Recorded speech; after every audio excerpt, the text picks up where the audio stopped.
Shalom, shalom.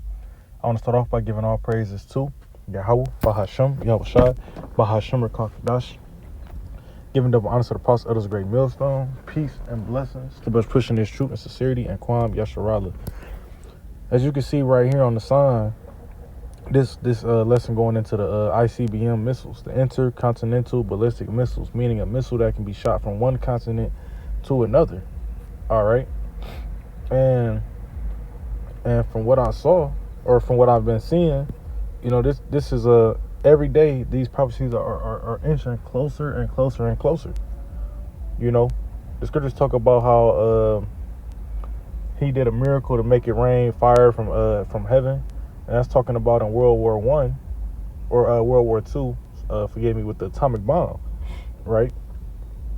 And guess what? He still has the ability to use that miracle.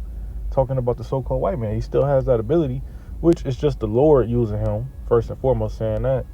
But we're closing in on these last days, on the day of the Lord, more so to be specific.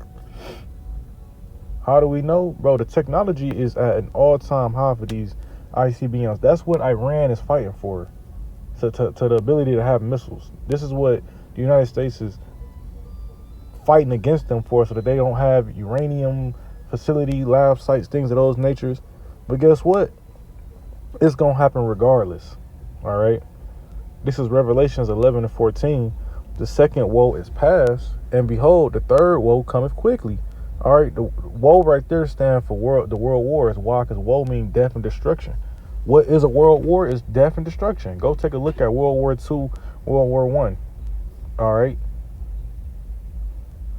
It was nothing, France was destroyed and Germany was, you just look at the images of world wars, it's nothing nice. So, like I said, the second woe is past, meaning World War II has passed. Behold, the third woe coming quickly.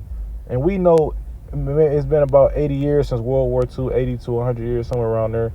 And, yeah, about 80 years, actually. 80, 90 years, somewhere around there. But to us, that might seem like a long time, but remember, 1,000 years to us is but a day to the Lord. So that prophecy in the eyes of the Lord, that prophecy is coming really quick. A 90-year difference ain't nothing. All right. So yeah, this world war, and it's also telling you the third woe, meaning World War III, is prophecy to happen. We already know that in Harmageddon, which means mountains of troops, we already know that's gonna happen. It's gonna be all the nations of the earth, they're going to go to World War III. They're going to meet in the Valley of Jehoshaphat, where Yahweh Shai going to meet them and rain on their parade. Right? We know these things are coming to pass. All right. Revelation chapter 9, verse 15. And the four angels were loose, which were prepared for an hour and a day and a month and a year, for to slay the third part of men. And the number of the army of the horsemen were 200,000. That's 200 million. That's 200, comma, 30, 30. That's 200 million. And that's talking about warheads. All right. It might one missile could carry 10 warheads, but it's going to be 200 million warheads that hit this place, which I'm talking about Babylon the Great, the United States of America. All right. It says,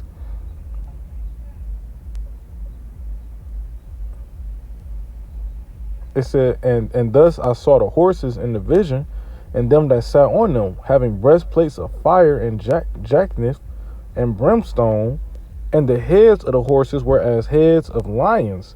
That's because he describing a missile right now. He saw just how a lion got a mane. He saw the flames and the smoke that resembled the heads of lions. It says, and out the mouths issue fire and smoke and brimstone. Like I was just saying, he saw the smoke, the fire. It resembled, he described it like how you would describe a lion. That's why he's giving you a visual, right? Jeremiah 50, verse 14. Put yourselves in array against Babylon round about. All ye that bend the bow, shoot at her. Spare no arrows. Meaning, in this time period, when everybody turned against them, when NATO and the EU turned against America, when the enemies of America are shooting missiles off on her, everybody gonna let everything go. It's not gonna be we saving a missile for a backup. No, they're gonna shoot everything they got on America. All right.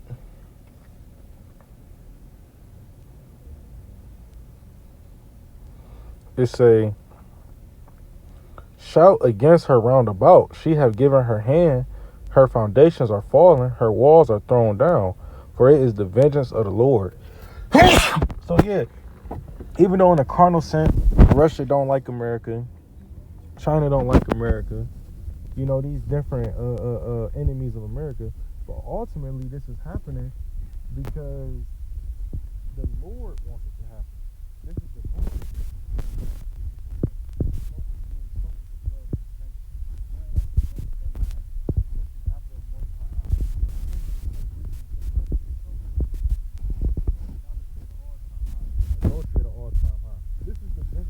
This great destruction. All right, the scriptures talk about how in the kingdom we ain't gonna really talk about the deliverance of Egypt. They're gonna talk about the deliverance of America, of the United States, of Babylon the Great. All right, that's how drastic and it's gonna be a way more extreme day than anything out of Egypt, anything. Isaiah 24:10. The city of confusion is broken down. Every house is shut up, that no man may come in. Hey, before America get destroyed, it's going to already be in ruins. It's not going to be like your Friday Night Live America that you're used to now. It's going to be like something out of a movie, a third world country. It says there is crying for wine in the streets. Now, wine is twofold. One, physically, yeah, people going to want wine. They joint, they drugs, whatever they spiritually, that's talking about the understanding of these scriptures. Because people going to want to, the number one question is going to be, what's going on? Why is this happening? Why is that happening? People going to want answers, and the answers is here in the scriptures. All right, say, all joy is darkened. The mirth of the land is gone. Hey, it ain't going to be no more partying and giving in the marriage. In the day of Jacob's trouble, people ain't going to be getting married no more. Not like now. People ain't going to be able to just walk down the street and be in La La Land. You ain't going to be going to your nearest Wendy's and being a fucking glutton. You know, it's going to be a much different lifestyle. All right. It says,